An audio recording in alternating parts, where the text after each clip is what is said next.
Eastern Congo. In this war against women, his hospital is the front line. So one of them are here. One of the latest victims is Sifa Mikatambala. She was raped 2 days ago by soldiers who raided her village. They just cut her at many places. With a machete? Yeah. Sifa was pregnant, but that didn't stop her rapists. They even cut her at her genitals. Yeah. In the last 10 years in Congo, hundreds of thousands of women have been raped, most of them gang raped. The hospital is full of them. All these women have been raped? Yeah. They've all been patients of yours? Within a week, Dr. Mukwege says this room will be filled with new faces, new victims. You know, they're in deep pain, but it's not just physical pain. It's psychological pain that you can see. Here at the hospital, we've seen women who've stopped living. Are all the people you treat adults? No. There are children. I think the youngest was 3 years old. 3 years old. And the oldest was 75. To understand what's happening here, you have to go back more than a decade. The genocide that claimed nearly 1 million lives in neighboring Rwanda spilled over into Congo. Since then, the Congolese army, foreign-backed rebels, and homegrown militias have been fighting each other over power and this land, which has some of the world's biggest deposits of gold, copper, diamonds, and tin. The United Nations was called in, and today their mission is the largest peacekeeping operation in history. Since 2005, some 17,000 UN troops and personnel have cobbled together a fragile peace. Last year, they oversaw the first democratic election in this country in 40 years. But now all that they've accomplished is at risk. Fighting has broken out once again here in eastern Congo, and the region threatens to slip into all-out war. Each new battle is followed by pillaging and rape. Entire communities are terrorized. Forced to flee their homes, people take whatever they can and walk for miles in the desperate hope of finding food and shelter.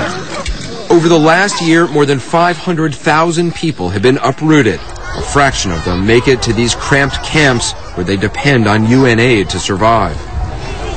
This camp sprang up just 2 months ago. It's already overcrowded, but more people keep arriving. They come here seeking refuge, a safe haven, but the truth is, in Congo, for women, there's no such thing. Even in these supposedly protected camps, women are raped every single day. As many as 90% of the women have been raped. Men in the villages are usually unarmed and incapable of fighting back. In Walungu, we found 24-year-old Lucien Marohi. She was at home one night with her 2 children and her younger brother when 6 soldiers broke in. They tied her up and began to rape her one by one. I was lying on the ground, and they gave a flashlight to my younger brother so that he could see them raping me. They were telling your brother to hold the flashlight? Yes. They raped me like they were animals, one after another. When the first one finished, they washed me out with water, told me to stand up so the next man could rape me. She was convinced they'd kill her, just as soldiers had murdered her parents the year before. Instead, they turned to her brother. They wanted him to rape me, but he refused and told them I cannot do such a thing. I cannot rape my sister. So they took out their knives and stabbed him to death in front of me. Lucienne was then dragged through the forest to the soldiers' camp. She was forced to become their slave and was raped every day for 8 months. All the while, she had no idea where her children were. Did you know if they were alive or dead? I was thinking that they had been killed. I didn't think I would find them alive. Finally, Lucienne escaped. Back in her village, she found her 2 little girls were alive. But she also learned that she was pregnant. She was carrying the child of one of her rapists. Lucienne's husband abandoned her, and that happens to rape survivors all over Congo. I used to think that when men fled, they were irresponsible. But now I understand things differently. They haven't fled because their wives have been raped, but because they feel they've been raped. They have been traumatized, because they couldn't fight back, humiliated, because they weren't able to do anything to protect their wives and children. When a woman is raped, it's not just her that's raped, it's the entire community that's destroyed. What is the program? Judith Registre is with an organization called Women for Women. They run support groups for survivors of rape. When they take a woman to rape her, they'll line up the family, they'll line up other members of the communities to actually witness that. They make them watch. They make them watch. And so what that means for that particular woman when it's all over is that total shame personally to have been witnessed by so many people as she's being violated. Many of the women in Dr. Mukwege's hospital are not only blamed for what happened to them, they're shunned because of fears they've contracted HIV, and shunned because their rapes were so violent they can no longer control their bodily functions. So you're doing about 5 surgeries a day? Yeah. Dr. Mukwege's patients often have had objects inserted into their vaginas, broken bottles, bayonets. Some women have even been shot between the legs by their rapists. Why would somebody do that? Why would somebody shoot a woman inside? In the beginning, I was asking myself the same question.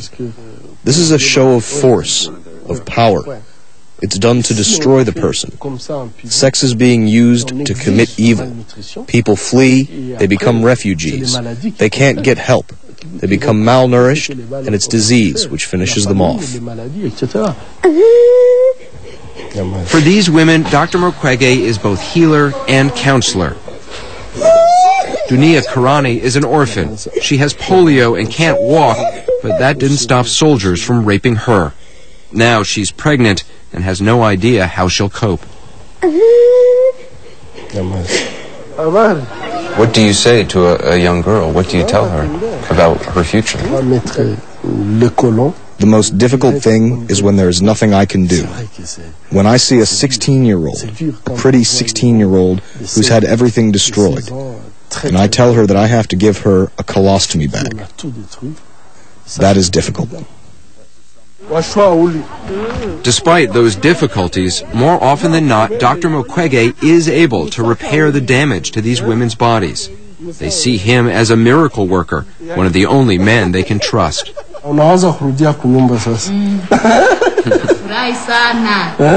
She's very happy. This gives you hope. Yeah. It gives you strength to continue. Strength is something few women in Congo lack. They bear the burdens, farm the fields, and hold the families together. Yet nothing, it seems, is being done to protect them. The war is so widespread that rapes are increasingly being committed by civilians. A few washed-out billboards tell men that rape is wrong, but there's little evidence Congolese officials take the problem seriously. In the prosecutor's office, the complaints pile up. We were told a $10 bribe could get a rape accusation investigated, but few cases ever go to court. We asked the prosecutor to show us the prison to see how many rapists were actually behind bars. But when we got there, we were in for a surprise. The prison had no fences, and the guards had been kicked out. The inmates had taken over the asylum. The fact is the justice system is on its knees in Congo. I can count on one hand the number of cases that we're aware of that have been brought to trial. Literally here, people get away with rape, they get away with murder. The chances of being arrested are nil. There may be no justice here, but there are organizations trying to help rape survivors get back on their feet.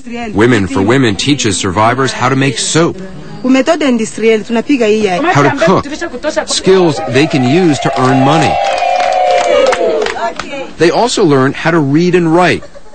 It is the first time many of these women have ever been in a classroom. It is their chance for a whole new life.